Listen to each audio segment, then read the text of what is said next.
Assalamualaikum warahmatullahi wabarakatuh.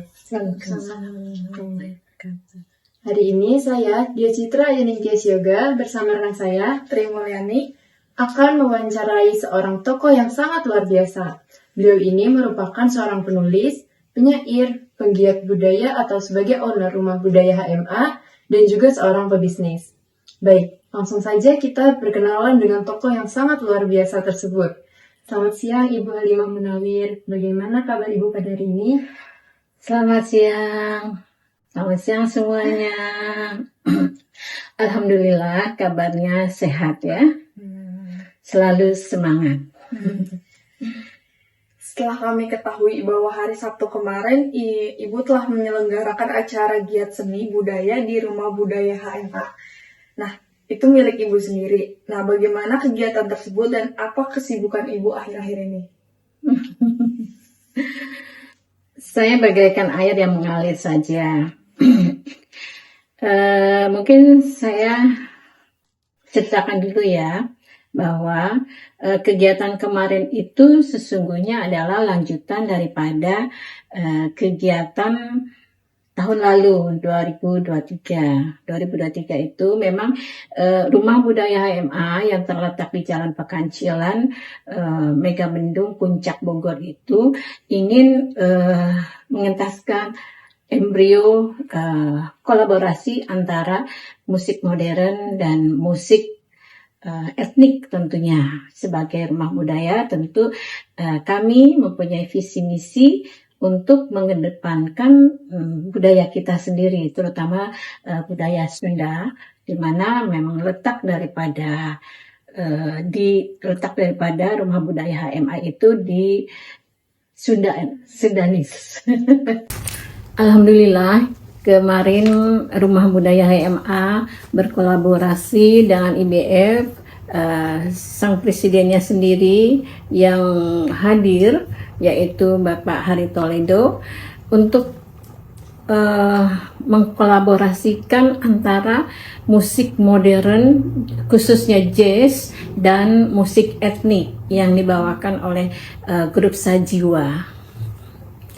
Nah, kolaborasi itu dimungkinkan saja walaupun antara musik jazz atau modern dan musik etnik atau tradisional itu bagaikan air dan minyak, tetapi dia bisa beriringan, begitu kata Hari Toledo. Sehingga saya pikir mengapa tidak kita gabungkan antara musik etnik dan modern, dengan berharap kalian nih yang sukanya musik-musik modern yang hampir lupa mungkin ya dengan musik tradisional, padahal itu luar biasa. Itu gendang, suling maupun yang lainnya itu adalah tidak ada yang memiliki yang original seperti yang di Indonesia. Mungkin di negara-negara lain ada, misalnya Jepang atau yang lainnya ya, tapi Indonesia punya originalitas. Nah, semisal angklung itu sudah, alhamdulillah sudah diakui bahwa itu milik Indonesia. Mungkin nanti karinding, suling itu akan menjadi diakui oleh dunia bahwa itu milik Indonesia. Nah, disitulah saya ingin memperkenalkan kepada anak-anak muda, khususnya kalian ini yang luar lingkupnya di SMA maupun mahasiswa itu keinginan daripada kami para penggiat seni budaya Rumah Budaya HMA, selain juga mengetahui atau memainkan atau suka dengan musik-musik modern, tetapi jangan lupa dengan musik tradisional. Nah, itulah musik itu diperkenalkan bersamaan dengan musik berjalan seiring musik modern. Itu kemarin itu alhamdulillah luar biasa aplaus dari para penonton. kolaborasi antara musik etnik dan modern yang dibawakan oleh Sajiwa dari etniknya dan Hari Toledo bersama kawan-kawan yang modernnya, yaitu musik jazz khususnya. Baik, mungkin untuk pertanyaan selanjutnya, kami ingin mengetahui lebih dalam mengenai kehidupan ibu dari kecil hingga sekarang ini terbentuk menjadi seorang ibu Halimah Munawir. Bagaimana karakter dan lingkungan hidup ibu ini? Saya ini sebetulnya orang yang apa ya? Dari kecil itu memang saya tuh tidak suka bermain yang tidak bermanfaat.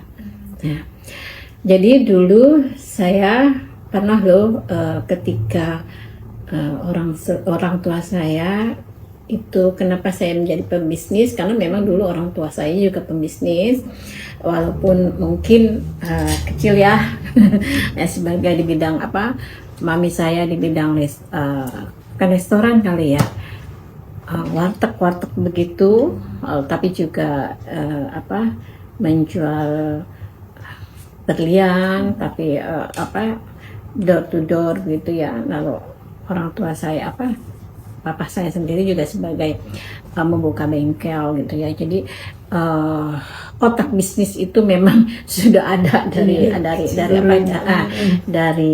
orang tua ya. Walaupun tidak orang tua kami tidak sesukses orang lain mungkin ya, tapi alhamdulillah sih bisa menyekolahkan 7 anak dan walaupun dalam keterbatasan, tetapi kami bisa sekolah sebagaimana yang kami harapkan gitu ya.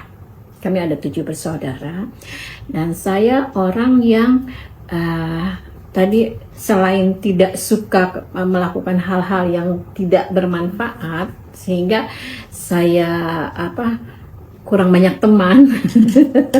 Sehingga ketika saya baru lulus SMA itu saya diceburkan oleh salah satu sekarang tokoh Islam modern, yaitu Dr. Budi Munawar, masuk di dalam lingkungan diskusi kelompok studi proklamasi. Pas saya itu setelah lulus SMA. Jadi begitulah, setelah itu bersama dengan kuliah, dan saya tidak mau ada waktu yang terbuang.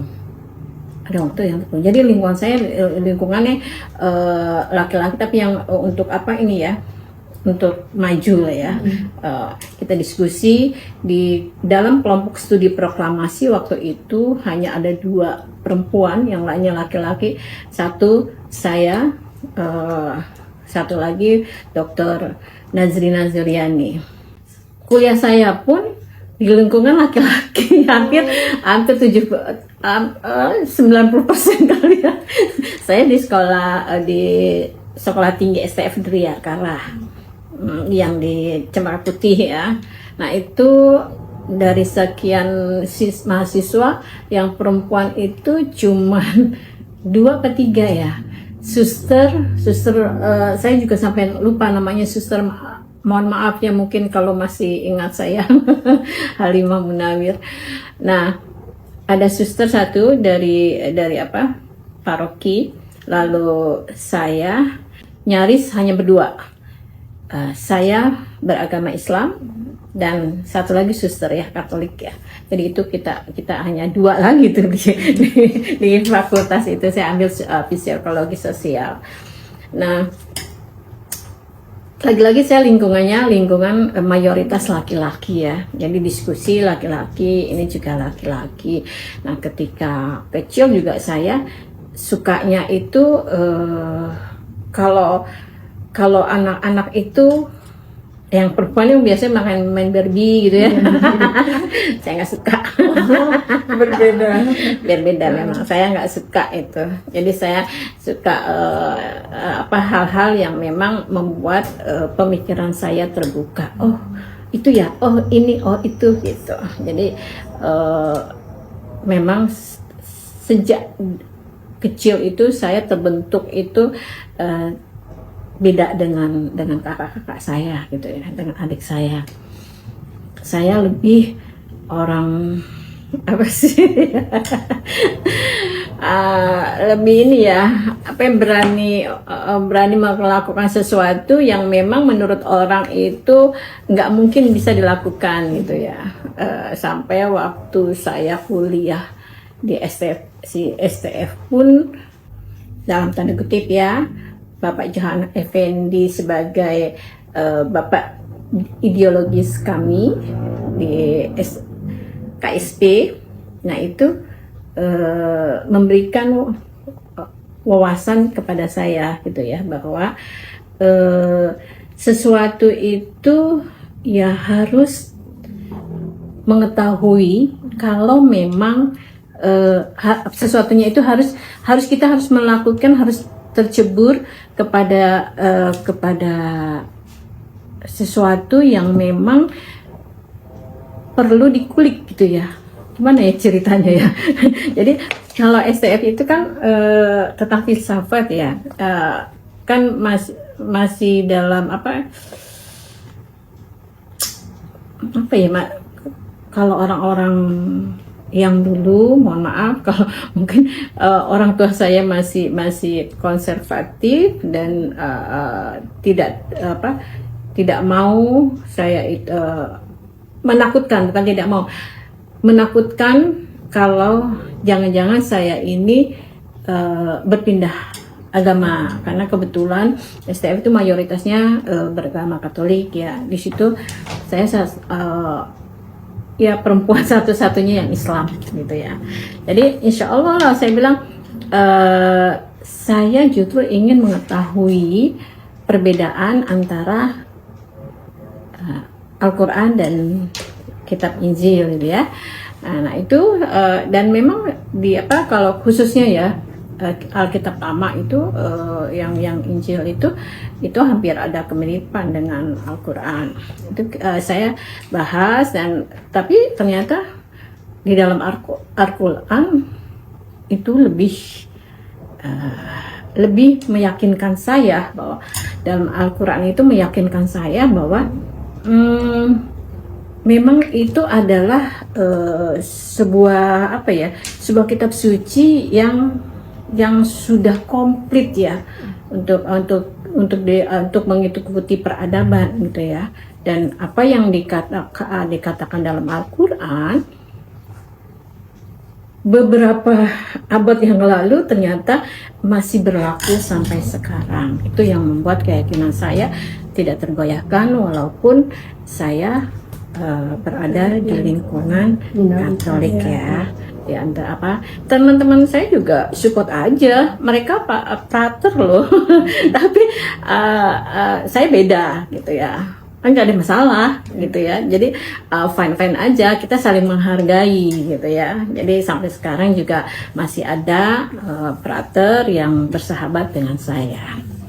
Jadi memang saya membentuk diri saya ini untuk tidak terbawa arus, walaupun dalam hidup saya bagai air yang mengalir gitu. Gimana tuh itu ungkapannya? Jadi seperti itu ya, terbawa arus tapi tetap tahu batasannya ya Ibu, di mananya ya. Batasan itu harus diri kita sendiri yang melakukannya, bukan orang lain. Jadi kalau saya dibilang sekarang agak cuek, agak agak maunya bukan eksklusif ya. Saya tetap kalau sudah bicara begini ya saya bicara gitu ya. Tapi memang kadang-kadang saya dalam obrolan jika sudah menuju hal-hal yang tidak bermanfaat, saya stop. Saya akan dengan sendirinya ya, menjauh lah ya. Begitupun dalam lingkungan teman-teman. Ternyata seperti ini ya, saya ada di lingkungan sosialita, ternyata yang ini seperti ini ya, kayaknya nggak banyak manfaatnya nih, saya bilang gitu. Udah saya keluar aja, ada apa? Tapi kalau ada lingkungan sosialita yang bermanfaat ya tetap ada gitu ya. Jadi manfaat itulah yang saya ambil untuk kehidupan saya.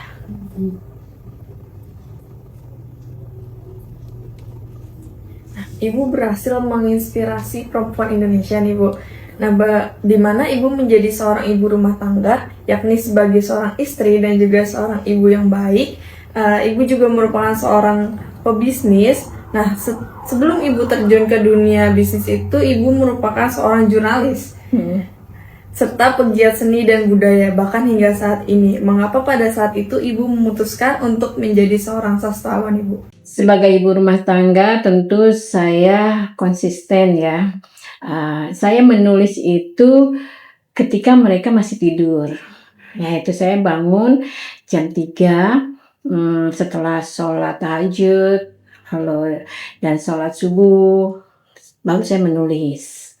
Setelah menulis baru saya masuk dapur, atau bahkan kalau lagi tanggung, ini dapur, ini saya di meja makan menulis ya. Jadi saya punya prinsip bahwa anak keluar rumah itu harus makan dulu, agar fisiknya terjaga dan otaknya bisa berkembang. Jadi saya wajib sekali masak untuk anak-anak di pagi hari. Itu sudah sejak anak-anak kecil ya, sudah masih balita. Jadi saya subuh-subuh setelah sholat, setelah nulis, saya masak dulu di dapur. Setelah masak, ketika itu saya, kalau saya tidak ada supir, saya ya yang mengantar anak-anak sekolah, muter. Jadi anak saya yang SMP di Lab School, yang TK di Nurul Iman, yang SD-nya di Muhammadiyah tuh. Lab School Rawamangun ya. Lalu yang SD itu di Jatiwaringin. Nah, bayangkan deh, saya muter dulu anak yang jadi harus ikut nih. Karena yang sekolah di Jatiwaringin harus ikut, harus utamakan dulu ke Lab School ke kakaknya, karena kakaknya itu kalau lewat jam ditentukan ditutup. Nah, ketat ya. Baru lah saya ke Lab School dulu, ya, antar anak saya ke Asafiyah ya, SD Asafiyah. Karena menurut saya basic untuk anak yang sesuai dengan keyakinan saya menyekolahkan anak itu TK SD adalah basic keyakinan saya, yaitu Islam. Jadi saya waktu itu di TK Nurul Iman, lalu SD-nya itu di SD Asafiyah. Setelah itu, setelah mengantar anak-anak, saya kurang suka sih belanja ke swalayan, jadi saya ke pasar tradisional. Jadi orang-orang udah sama wajah saya ini nggak asing lagi, bukan ngelihat tukang Mbak Yu. jadi hafal. Kadang-kadang kalau duitnya kehabisan, nggak apa-apa, besok lagi aja. Gitu. Jadi jadi mereka sangat percaya, orang-orang pasar itu banget deh percayanya sama saya. Jadi saya tradisional, lalu setelah itu kita dari pasar kita masukkan kulkas, nanti masih Mbak udah dikasih tahu untuk diracik, untuk subuhnya kita masak. Nah, setelah itu baru saya siap-siap ke kantor. Gitu. Jadi melakukan kegiatan kantor, melakukan kegiatan sosial lainnya. Mengatur waktu untuk menulis, untuk giat sosial sebagai ibu rumah tangga maupun giat di kantor itu kita harus bisa memanage waktu diri kita gitu ya.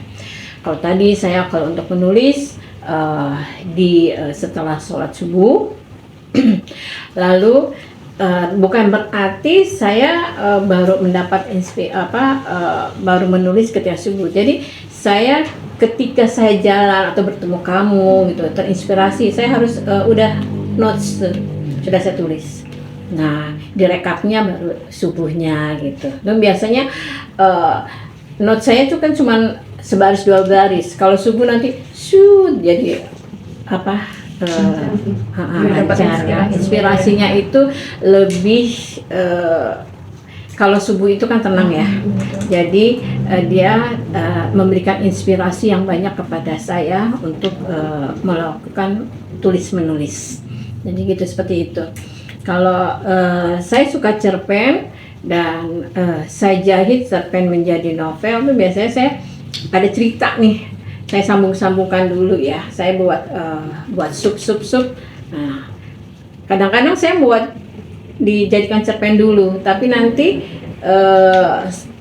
berkembang. Kok cuma sini ya? Mesti ada mesti ada sambungannya ya. Mesti ada sambungannya lain. Jadi jahit menjahitlah. Itu literasi dibuatlah akhirnya menjadi novel. Dan novel itu tentunya juga selain sebuah inspirasi dengan riset ya, tapi riset kecil-kecilan lah ya. Dan saya jangan sampai membuat novel itu nanti ada kritik. Mungkin novel saya banyak di awal-awal banyak kritikan ya, tapi saya mencoba untuk terus memperbaiki diri dan mengajak diskusi teman-teman yang terkait, yang kira-kiranya ini apa yang sudah ditulis oleh saya ini bagus gak sih gitu. Baru gitu. Saya jadi tidak hanya semata ingin nulis gitu, enggak. Walaupun saya setiap tahun itu ada aja tulisan, tapi kadang-kadang saya kasihin penerbit, kadang-kadang disimpan aja dulu. Jadi saya masih ada beberapa novel tulisan yang saya tidak berikan ke penerbit gitu ya. Tapi insya Allah untuk tahun 2004 ini tulisan Patmi ada. Ada, ini kan saya masih menggantung ya di endingnya itu Patmi masih lari entah kemana dengan kehamilannya. Nah, nanti ada terusannya dari Patmi. Insya Allah nanti launchingnya di bulan Januari. Jadi kalau ingin sukses ya di dalam bidang apa aja, kita harus fokus dalam arti tidak hanya pada titik itu, tapi juga kita melihat keberadaan sekeliling kita, ya. Itu saya gitu ya. Saya mungkin ada sih orang ya kalau ingin sukses harus fokus pada satu titik saja. Kalau saya tidak gitu ya. Jadi bagi saya relatif aja sih sukses dan tidak sukses ya. Menurut kamu mungkin saya sukses, tapi menurut saya itu relatif ya, kan saya enggak biasa-biasa aja gitu ya, karena saya hidup bagaikan air yang mengalir gitu kan ya. Jadi saya membuat novel, kalau membuat novel itu kan memang saya basicnya itu sudah sebagai penulis jurnalis beberapa tahun ya, 20 tahunan ya. Dan saya masih kuliah dan menulis sejak saya SMA. Jadi ya sudah ini sudah tulis menulis itu sebagai nutrisi atau obat energi saya gitu ya. Dengan menulis saya masih bersemangat, masih ingin membaca, masih ingin bertanya, masih ingin melalang dunia untuk mengetahui tradisi yang ada. Saya memang berawal sebagai jurnalis di berbagai pindah-pindah tapi ya terakhir kali sampai 20 tahun itu baru di Harian Indonesia, sebuah harian yang berbahasa Chinese, cuman ada teks bahasa Indonesia dan nanti ada juga yang diterjemahkan ke bahasa Chinese oleh redaksi itu. Nah, saya sudah terjun di jurnalis itu sejak saya masih kuliah. Saya walaupun mungkin ya untuk biaya kuliah bisa di cover, tapi saya orang yang tidak bisa selalu menodongkan tangan ke orang tua. Saya ingin mandiri. Jadi saya ingin mengetahui sejauh mana kemampuan saya gitu kan. Ternyata saya mampu, walaupun saya sebagai sibuk dengan kuliah, saya bisa ikut diskusi, kumpulan diskusi, lalu saya juga bisa mengais uang dengan di bidang jurnalis ya, karena jurnalis itu enak kan, nggak harus duduk begini seharian.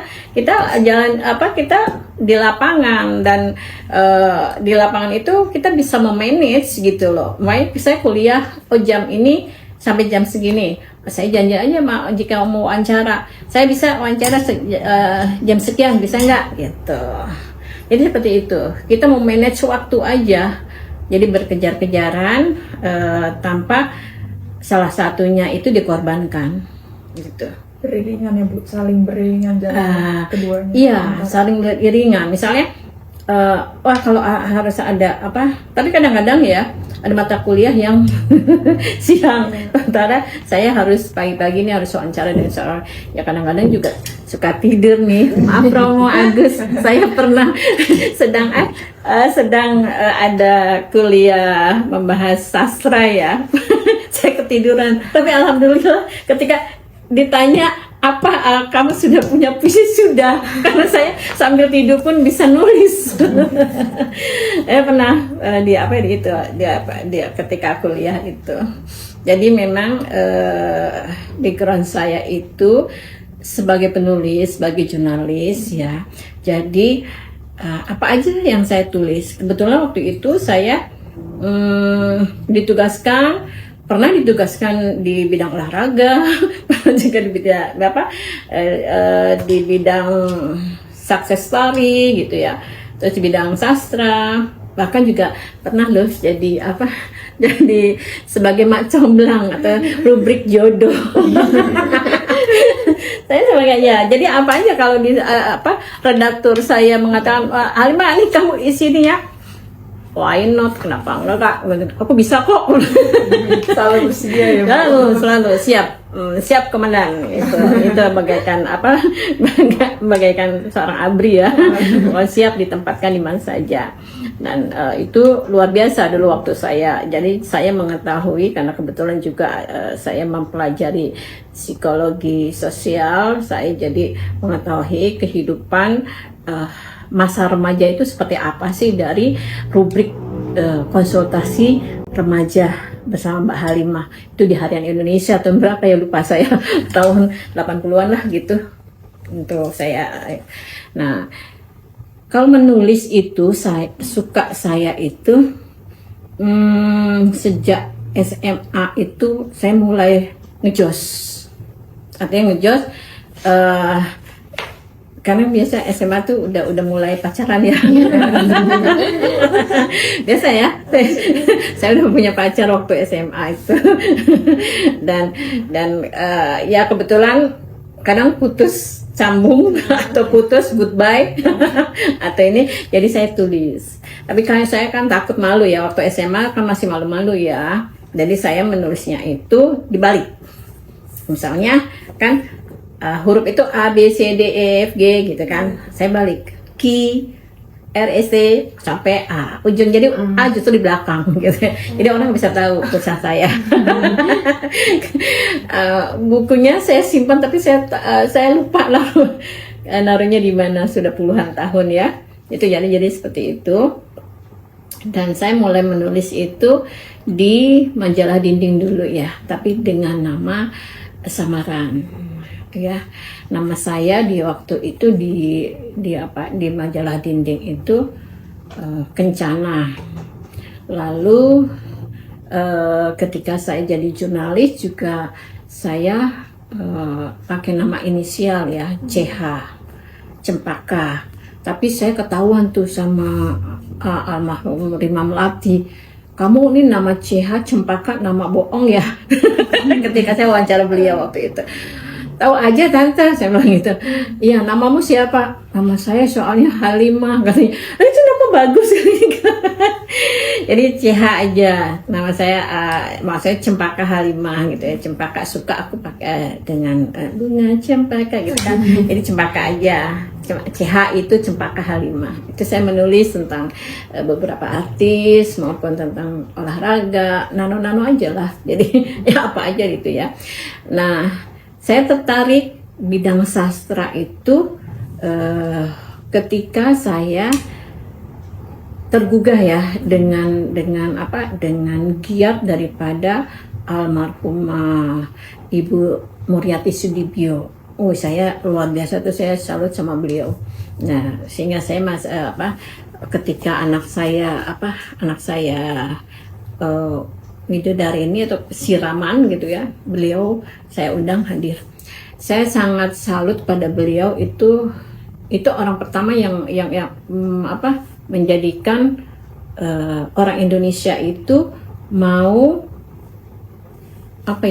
memakai produk-produk yang memang sudah turun-temurun ada ya secara tradisional ya. Itu Mustika Ratu itu kan pakai rempah-rempah gitu ya. Itu aku salut banget.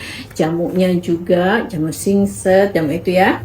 Nah, makanya saya waktu itu cerpen pertama saya itu tentang jamu. Tentang jamu. Kalau saya sangat-sangat sangat ini sebut sekali dah sama Ibu almarhum Muriati Sudibyo. Makanya ketika beliau wafat saya hadir, saya hanya dapat terbengong-bengong saja. Mengapa begitu cepat beliau tiada ya, padahal jejaknya itu luar biasa. Walaupun dia dari lingkungan keraton ya. Nah, setelah itu tentang jamu, lalu mulailah saya membuat puisi-puisi ya. Itu di Mading lalu dibuat puisi sendiri untuk saya kan suka drama ya, jadi saya nulis puisi tampil gitu ya untuk dibacakan gitu. Tapi waktu itu saya tidak terpikir untuk dibukukan, jadi menulis aja. Cuman alhamdulillahnya ketika suatu waktu itu saya melihat kok ini tulisan saya tentang puisi ya. Jadi ada beberapa puisi lama saya di sini mungkin masih terlalu antak atau bahasa Sunda mah. Masih antak, itu ada ada beberapa puisi saya ketemu waktu saya masih belia. Ya, alhamdulillah. Nah, jadi memang cerpen saya buat, puisi saya buat, saya juga menulis tentang tentang berbagai hal ya. Karena saya sebagai jurnalis ya, tentang bisnis, tentang olahraga. Pokoknya nano deh, begitu redaktur nyuruh, "Ima, kamu kesini, sanggup nggak?" It's okay aja. Jadi begitu aja. Jadi alhamdulillah sih di lapangan tuh banyak dibantu sama orang-orang yang memang yang lebih senior dari saya. Jadi seperti itu awalnya kenapa kok saya dikatakan sebagai sastrawan ya. Mungkin saja saya sih terserah aja ya, orang mau bilang saya sebagai sastrawan, budayawan atau apalah gitu ya. Mangga-mangga wae kalau orang Sunda mah. Jadi silahkan aja panggil saya saya nggak mempermasalahkan itu. Yang penting saya sih terus berkarya gitu ya. Karena mungkin untuk saya untuk buku ini ya, buku puisi aja. Ini saya buat sehimpun puisi bilingual Bayang Firdaus. Saya memang puisinya kadang lebih kepada puisi religi, ya.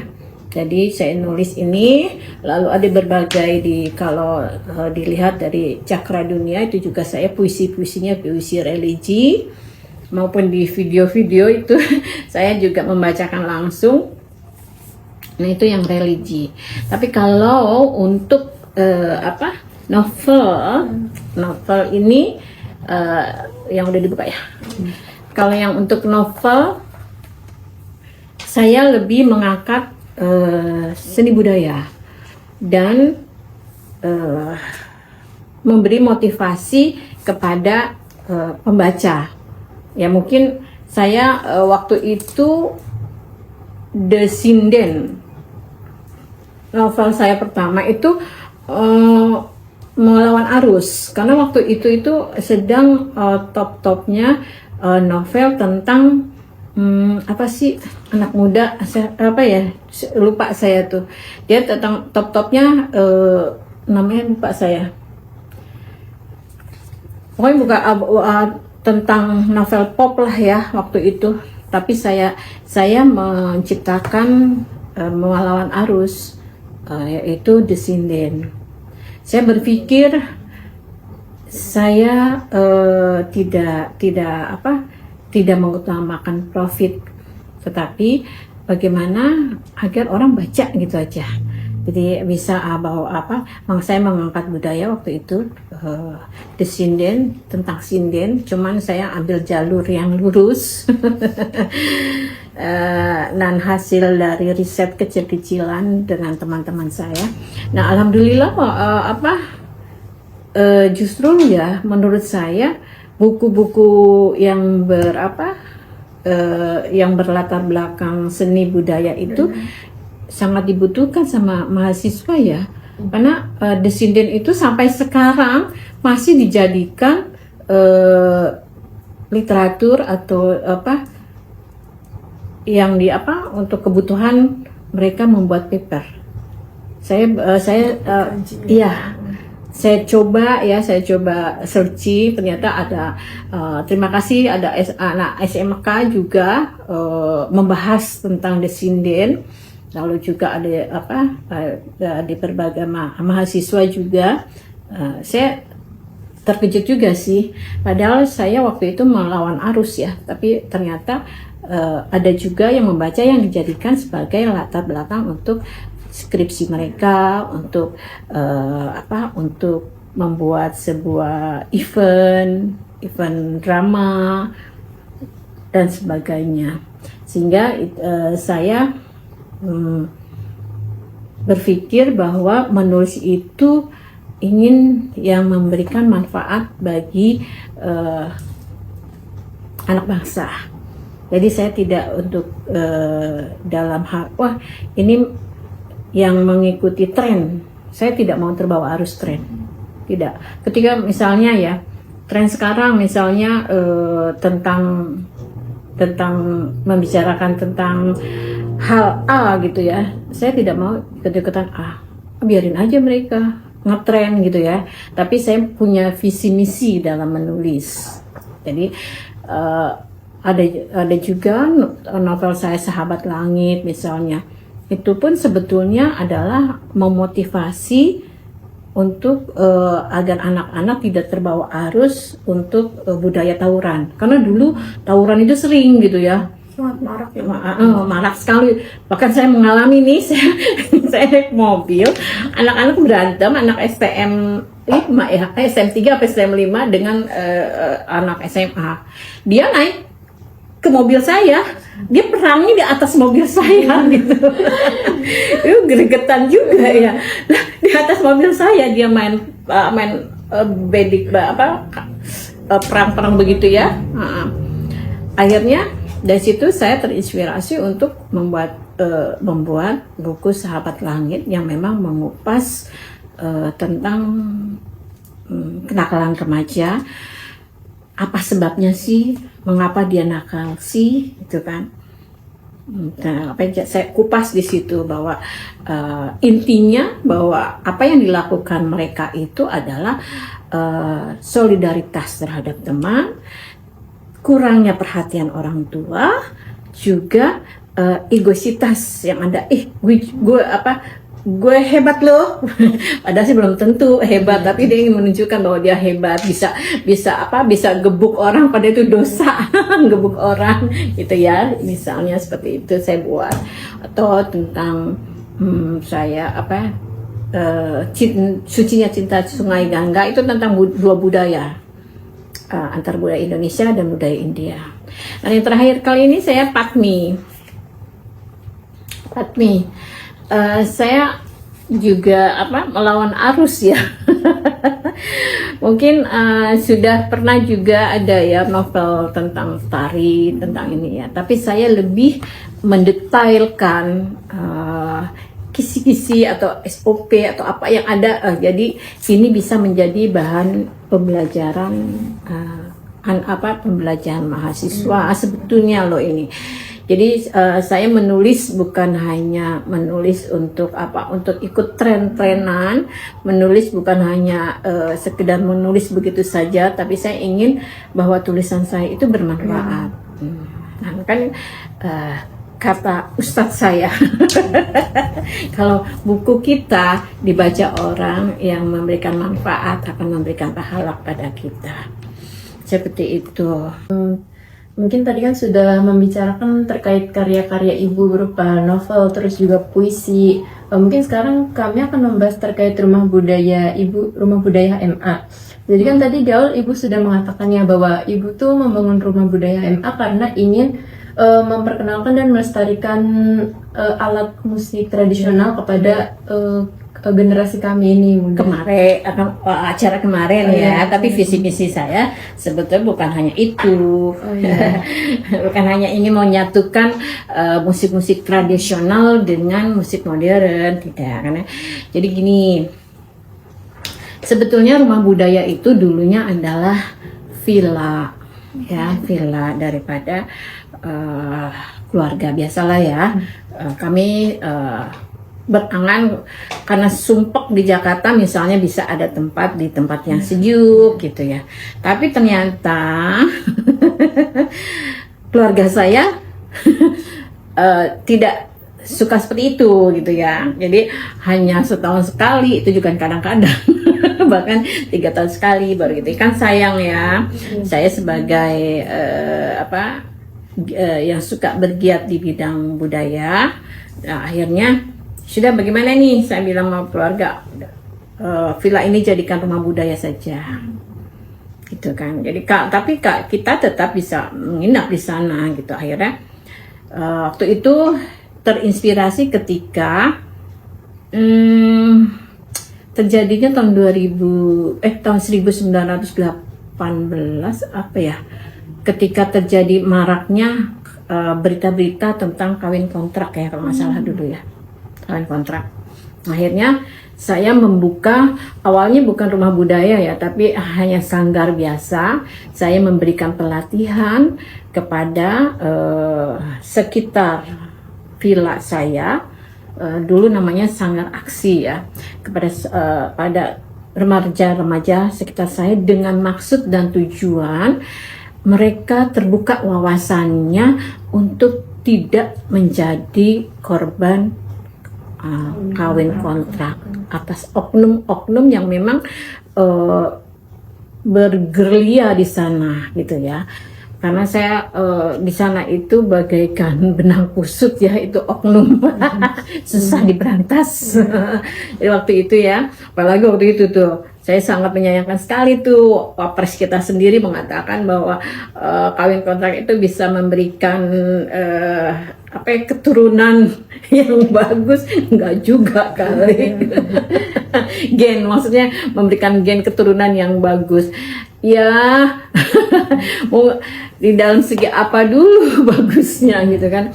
Akhirnya waktu itu saya memberikan pelatihan pada remaja atau anak-anak sekitar kampung situ, baik pelatihan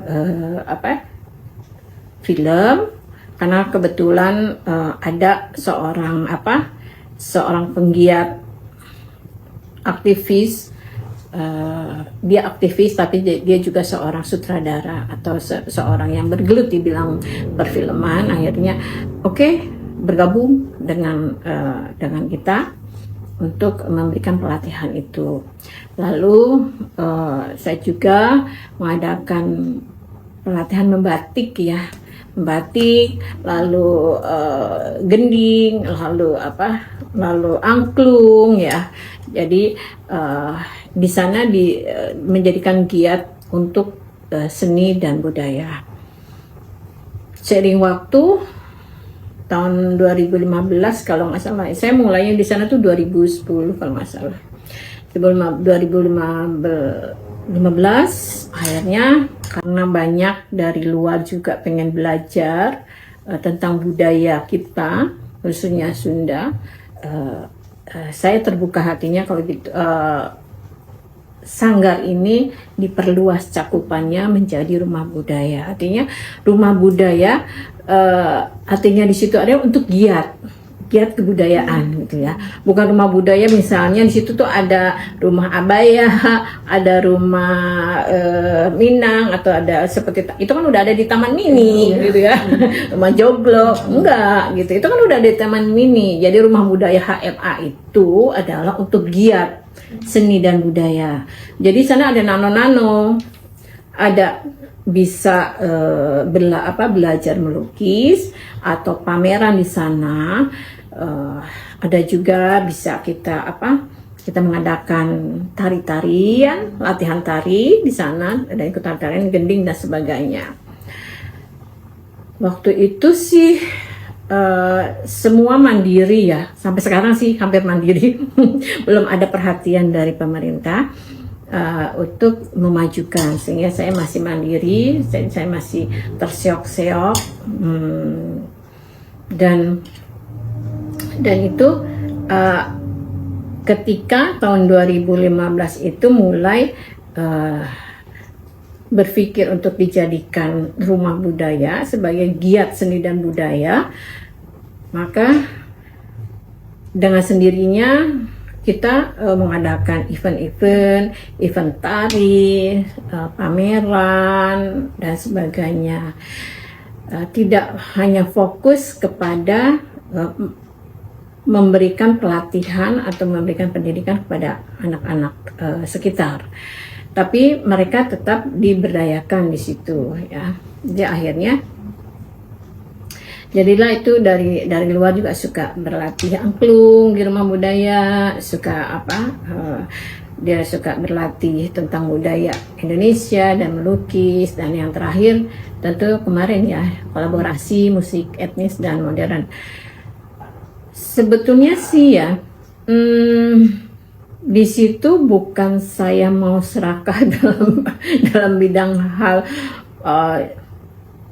ada yang bilang bahwa mencelok sini tidak. Nah, budaya itu kan luas ya. Jadi seni itu juga luas ya.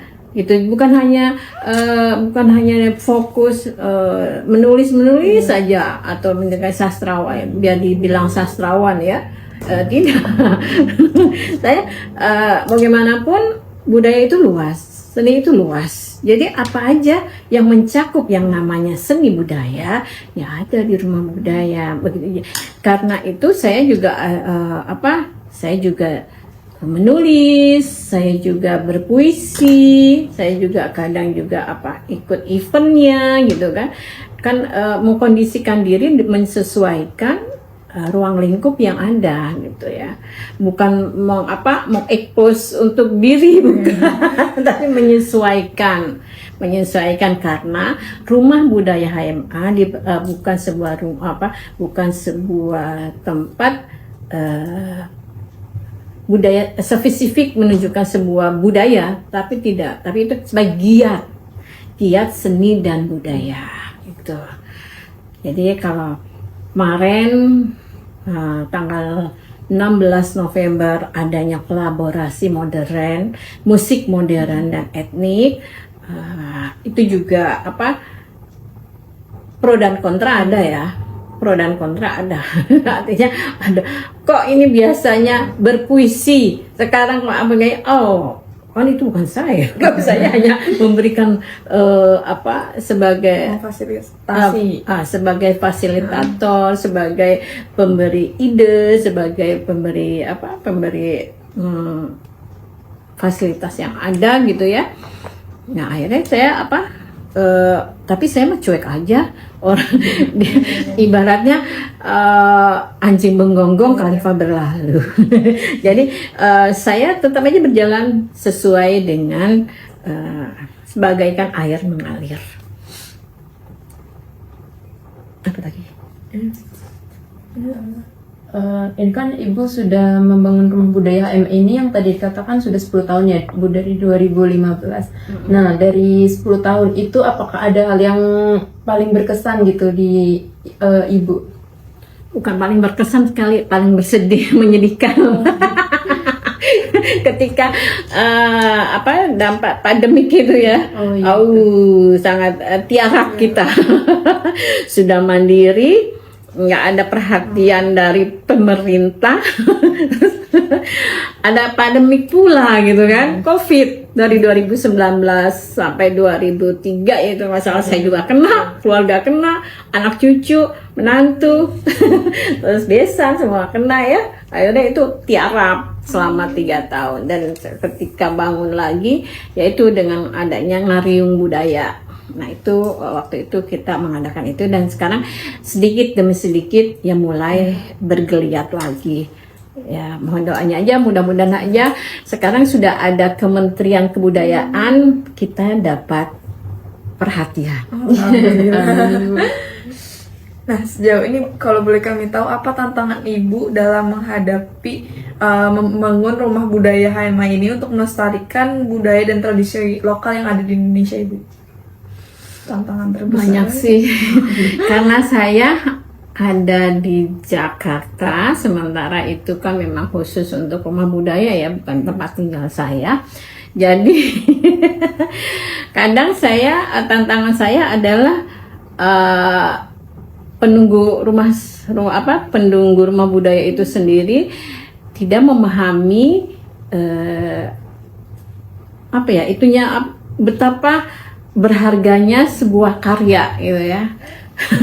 Jadi saya sering kemarin misalnya kan ada beberapa yang memang saya yang harus tidak dipajang ya, tapi harus dimasukkan ke sebelum, kalau ada pameran aja baru dikeluarkan.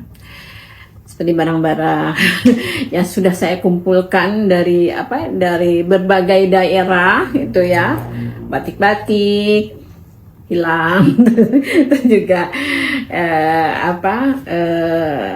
misalnya kemarin aja deh ya, caping-caping itu kan saya kalau ke daerah itu saya pasti membeli sesuatu yang memang mereka khas dari sini, produksi atau khas daripada daerah itu sendiri ya, untuk dapat dikumpulkan di rumah budaya. Tapi karena rumah budaya itu juga terbatas, jadi bagai gudang. Jadi kadang-kadang saya sendiri juga lupa nih naruhnya di mana. Contoh kemarin ketemu caping itu topi ya, topi itu sedih makan rayap, tapi justru membuat lebih nyeni banget gitu ya rayap itu ya. Jadi caping itu kan tutup, tapi yang biasanya kan biasa aja kan, yang dari bambu itu. Tapi karena dimakan rayap, makannya dia nggak mau makan habis semua gitu, tapi membentuk seperti inilah ya.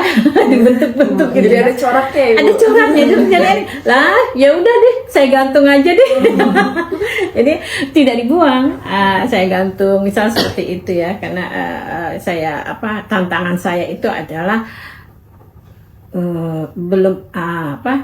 saya belum menemukan orang yang mau untuk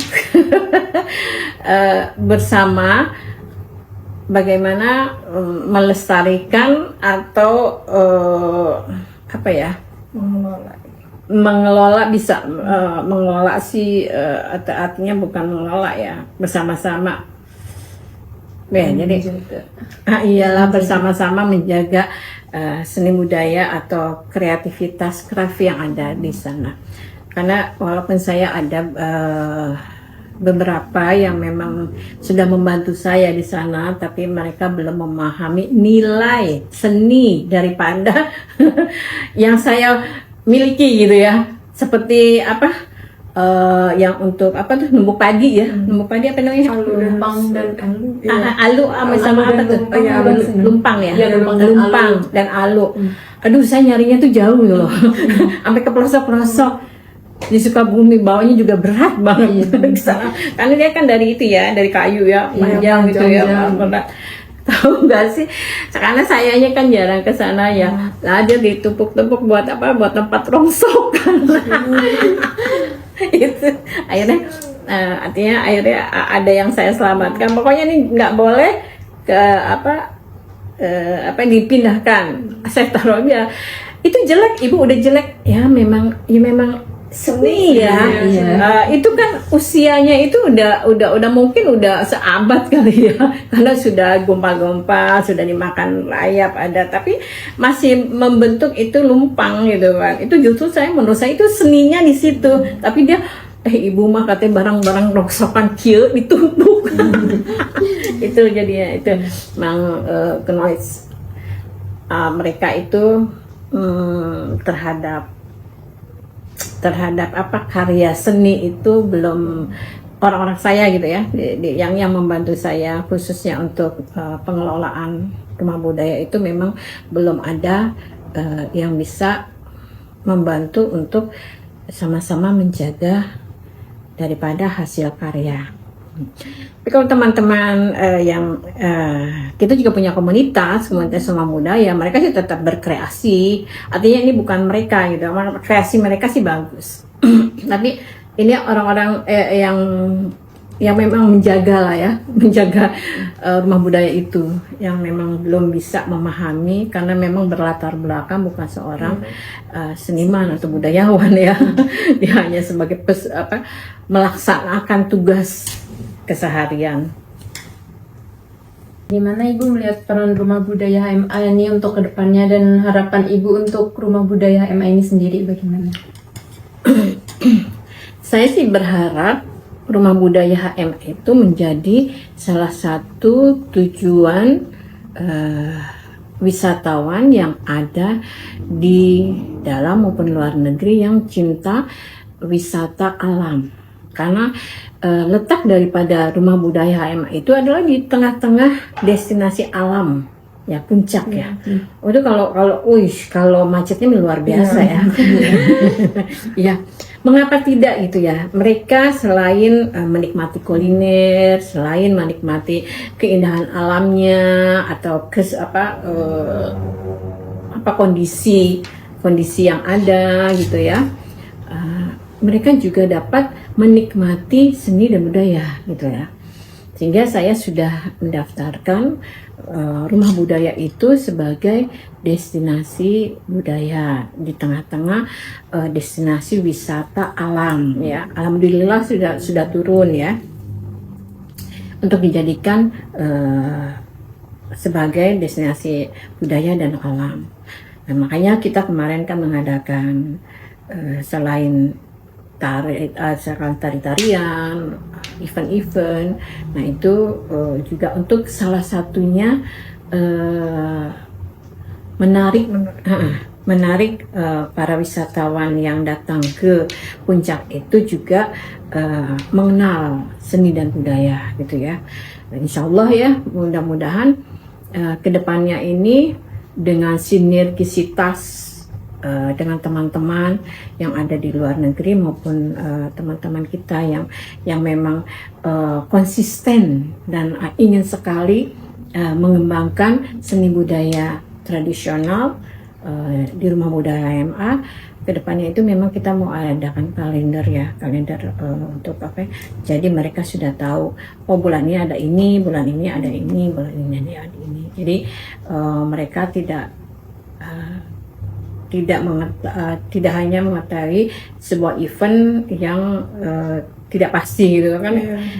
Event misalnya event yang saya lakukan kemarin aja ya, untuk kolaborasi musik etnik dan modern itu seharusnya itu bulan Juni, tapi karena situasi dan kondisi yang ada nggak memungkinkan Juni, akhirnya kita baru kemarin deh November gitu kan. Nah, barulah insya Allah mudah-mudahan kita kembali lagi ke Juni pada tahun 2023 nanti. Karena kalau yang namanya September, November, Desember itu udah berbanyak air, berair hujan. Tapi alhamdulillah kemarin dapat diatasi hujannya. Begitu mulia Ibu tujuan Ibu membangun rumah budaya ini untuk memperkenalkan budaya Indonesia baik untuk masyarakat dalam negeri sendiri maupun luar negeri ya Ibu. Dengan lokasi yang dimana itu sebagai tempat wisatawan gitu. Nah, terus lalu apa pesan yang ingin Ibu sampaikan untuk masyarakat, terutama kita sebagai generasi muda ini mengenai pentingnya melestarikan budaya lokal Indonesia, Ibu? Kalian harus tanamkan pada diri bangga menjadi anak Indonesia, bangga dengan segala bentuk seni budaya tradisi yang ada di Indonesia. Saya sudah ke beberapa negara, itu hanya Indonesia yang memiliki seni budaya tradisi yang luar biasa banyaknya, itulah dari detail detail untuk ini misalnya ya, untuk aksesoris sampai bajunya, sampai gerak tarinya itu gak ada duanya. Jepang, misalnya Korea itu kan bajunya biasa-biasa aja ya. Kita punya banyak loh. Palembang, mewah banget. Makassar mewah banget gitu kan. Sunda juga klasik tapi asik untuk dilihat ya. Dia hanya pakai kain, pakai kebaya, pakai ini tapi asik tidak ada duanya gitu. Jadi apa yang kita jadi di rumah budaya itu ada saya buat peta budaya. Artinya saya buat ke situ baju-baju budaya yang ada di 24 provinsi. 24 provinsi itu satu sama lain beda loh. Mungkin ada yang sama mirip-mirip tapi ada bedanya. Tampak sama tapi tak sama.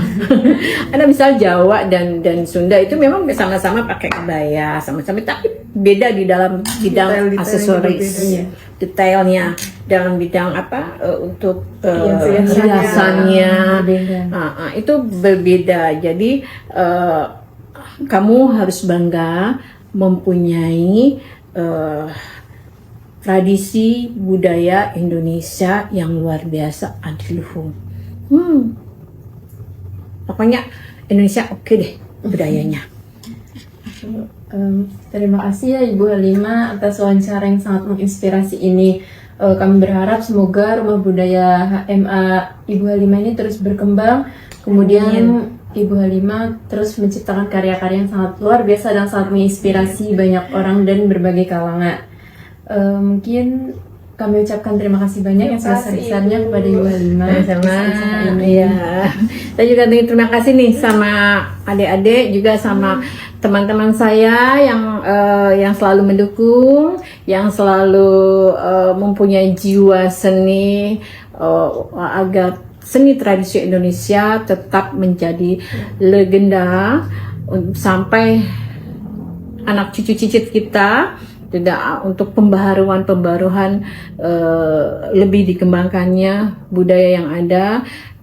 Terima kasih juga buat teman-teman semuanya ya yang telah mendukung, karena rumah budaya ini juga banyak pendukungnya loh. Banyak pendukungnya, terutama dari seniman-seniman dan budayawan yang sangat tulen dan ingin sekali melestarikan seni dan budaya ya, termasuk kemarin tuh Hari Toledo, Sajiwa, maupun anak-anak gunung, kotak. Itu luar biasa, permainannya sangat bagus. Kalian sayang sekali nggak datang. Mungkin lain kali kami akan datang. Ya, insya Allah nanti kita adakan lagi. Oke, semoga bermanfaat ya. Salam, mohon maaf jika ada salah kata. Sampai jumpa. Terima kasih teman-teman.